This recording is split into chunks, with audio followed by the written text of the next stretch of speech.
Estamos acostumados a ver o mais forte sempre vencendo o mais fraco, seja em filmes ou na vida real. O mais forte sempre vence, embora o mais forte nem sempre seja o melhor. Parece ser uma lei da vida, porém, em alguns momentos, esta lei é contrariada, quando o mais fraco vence o forte e o menor suplanta o maior. Você pode então perguntar, como isso é possível? Não sabemos todas as respostas, mas ao estudarmos o livro de Daniel, fica muito claro que aqueles que confiam em Deus sempre vencem no final, mesmo em menor número ou em aparente desvantagem. Desde o início do livro, vemos em marcha o grande conflito entre o bem e o mal, entre o culto pagão e a adoração ao Deus verdadeiro. Você estudará agora o primeiro capítulo do livro de Daniel, que inicia com uma história. Ela conta como Daniel, um jovem judeu, chegou a tornar-se um oficial do Império Babilônico, sob a bênção e direção de Deus. Um bom estudo para você!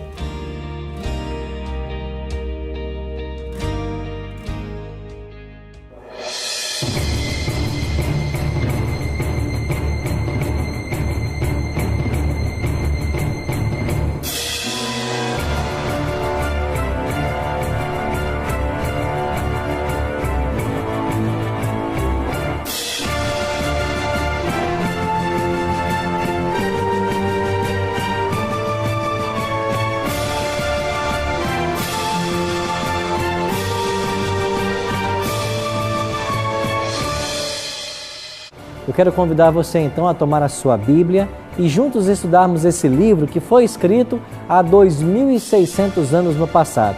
Mas a sua mensagem é atualíssima. Ela foi escrita para as pessoas que vivem em nossos dias, aqueles que vivem no período do tempo do fim, enquanto aguardamos a volta de Jesus Cristo a essa terra. E o tema que nós vamos estudar nesse primeiro capítulo, 2 poderes em conflito. Nós iremos aprender de que o conflito entre o bem e o mal, eles se evidenciam de forma extraordinária nesse primeiro capítulo de Daniel. O livro do profeta Daniel fala de uma história muito interessante que começou séculos antes do profeta nascer. Vocês se lembram que Gênesis, no capítulo 12, registra a história do chamado do Abraão? Abraão tornou-se pai de Isaque, que era o filho da promessa. Isaque foi pai de Jacó e Jacó teve 12 filhos.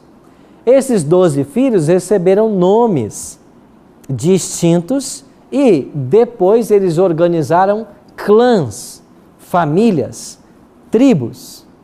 Daí veio a história, as 12 tribos de Israel. É porque Deus mudou o nome de Jacó para Israel. Então, os 12 filhos de Jacó passaram a ser conhecidos como os 12 filhos de Israel. E Daniel é de uma das tribos. Ele é da tribo de Dan. E nós explicamos semana passada que o nome dele, Daniel, significa Deus é meu juiz. Pois bem, o povo de Deus no Antigo Testamento eram as 12 tribos. E elas estavam unidas por um período, pelo menos durante os reinados de Saul, Davi e Salomão.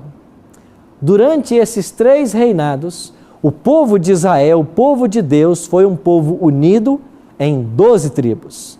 Mas quando morre Salomão, acontece então a divisão no reino.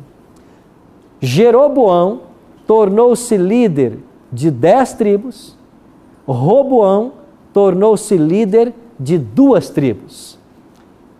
Jeroboão, que era um dos soldados de Salomão, fincou sua capital em Samaria.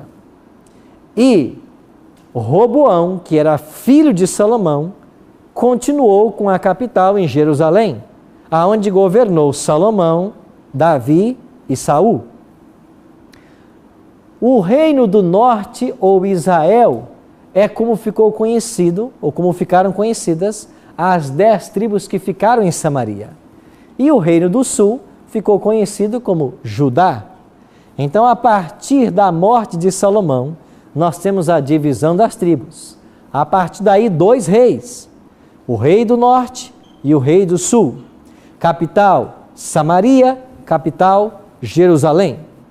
Acontece que no ano 722 a.C., o Império Assírio dominava o mundo e a Assíria derrotou as 10 tribos do norte e destruiu essas 10 tribos.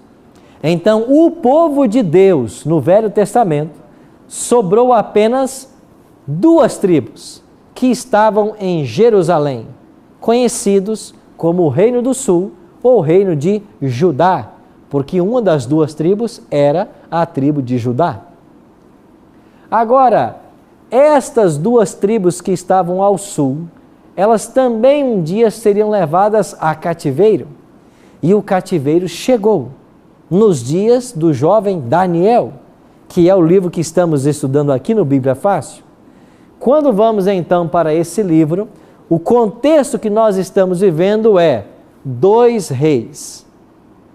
Jeoaquim, o rei do povo de Deus, e Nabucodonosor, o rei de uma nação ímpia, Babilônia. Agora abra sua Bíblia em Daniel e vamos para o primeiro capítulo desse livro. Daniel, no primeiro capítulo, no versículo 1, diz assim: no ano 3º do reinado de quem? Jeoaquim, rei de Judá, veio Nabucodonosor, rei da Babilônia, a Jerusalém e a sitiou. Pois bem, o primeiro verso de Daniel coloca 2 reis, Jeoaquim e Nabucodonosor. Aqui aparecem também 2 deuses, porque os deuses eram representados pela nação. Jeoaquim, como representante do povo de Deus, representava Elohim. E eu expliquei que Elohim é o nome de Deus e é uma expressão plural. Por que é plural? Porque nós entendemos Deus como sendo Deus Pai, Deus Filho e Deus Espírito Santo. Pois bem, Jerusalém e Babilônia são 2 cidades que do Gênesis ao Apocalipse, elas brigam. Aonde está Jerusalém em Gênesis? Se você for ao livro de Gênesis, no capítulo 14, verso 18 em diante, vai dizer que Melquisedeque, que era rei em Salém, trouxe pão e vinho. E esse Melquisedeque era sacerdote do Deus Altíssimo. Ele abençoou a Abraão. E esse Melquisedeque era sacerdote e rei em Salém. E da palavra Salém veio a palavra Jerusalém. Então você tem aqui em Gênesis uma referência a Jerusalém. E aonde está Babilônia? No Gênesis. Aí está em Gênesis também, no capítulo 10, a partir do versículo 8. O Gênesis diz de que Cuxi, um dos descendentes, gerou a Nimrod, e ele foi poderoso caçador na terra. E diz então que como Nimrod, poderoso caçador diante do Senhor, e o princípio do reino de Nimrod foi qual? Babel. Você lembra que Babel, também eles tentaram construir lá uma torre para chegar até os céus. E a palavra Babilônia, ela deriva-se de Babel. Então, no Gênesis você tem Babilônia e tem Jerusalém. Agora, quando vamos para Apocalipse, olha o que a Bíblia nos ensina em Apocalipse, no capítulo 18, 2 e 3. Caiu a grande Babilônia e se tornou morada de demônios e covil de toda espécie de espírito imundo e esconderijo de todo gênero e de ave imunda e detestável. Aqui está no Apocalipse Babilônia, mas você vai perceber de que Jerusalém, ela também está no Apocalipse. E no capítulo 21, nós lemos o seguinte: vi novo céu e a nova terra, pois o primeiro céu e a primeira terra passaram e o mar já não existe. Vi também a santa cidade, a nova Jerusalém. Você percebeu que do Gênesis a Apocalipse nós temos essas duas cidades?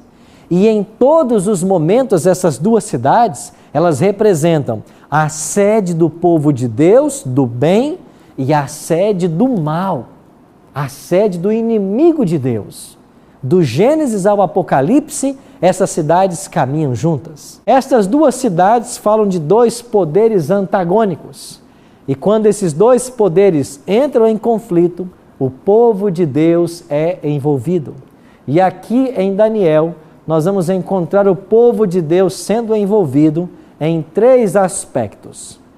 Os jovens que foram levados cativos para a Babilônia, eles vão enfrentar um desafio mental, um desafio físico e um desafio espiritual. Volte para Daniel, capítulo 1. Olha o que diz o versículo 2. O Senhor lhe entregou nas mãos a Jeoaquim, rei de Judá, e alguns dos utensílios da casa de Deus. E esse levou-os para a terra de Sinar, para a casa do seu Deus, e os pôs na casa do tesouro do seu Deus. Como se chamava o deus babilônico principal? Marduk. Então Nabucodonosor, que era rei de Babilônia, invade Jerusalém, e ele levou não só os judeus cativos, como levou, diz aqui, os utensílios sagrados. Quais eram esses utensílios sagrados? Eram as peças, as vasilhas que eles usavam no serviço do santuário. Então, esses utensílios, Nabucodonosor também levou para a Babilônia. E junto foi Daniel.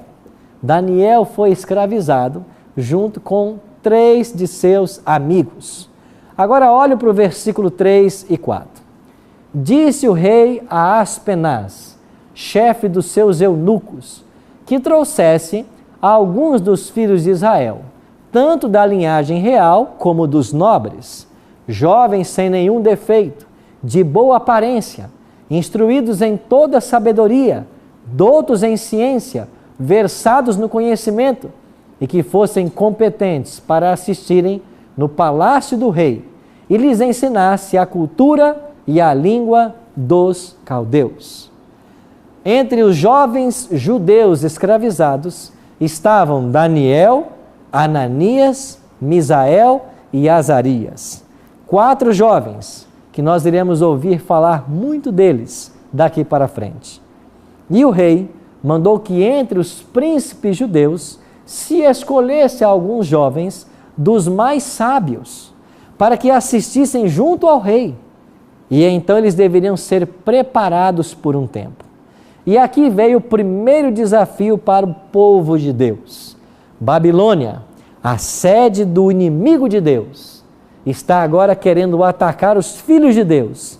E o primeiro ataque que eles fazem é um ataque mental. Como se deu esse ataque? Olha o que o texto está dizendo. Deveria ser ensinado a esses jovens o quê? A cultura e a língua dos...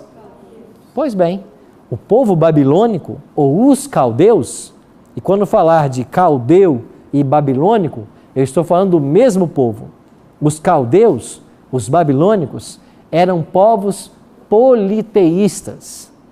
Por serem politeístas, eles acreditavam em vários deuses. E os deuses babilônicos estavam divididos em 2 categorias: deuses pessoais e deuses que eram impessoais.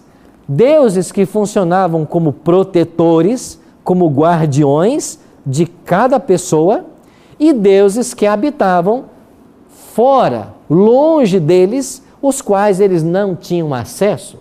Esses deuses de longe eram os deuses mais poderosos.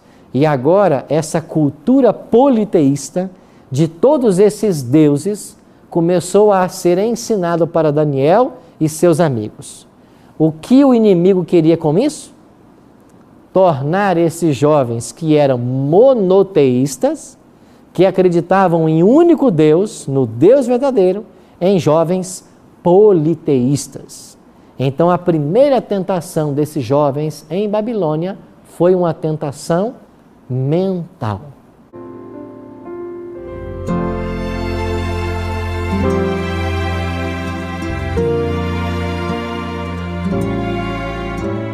Um dia no jardim, o mal se levantou, trazendo a desarmonia,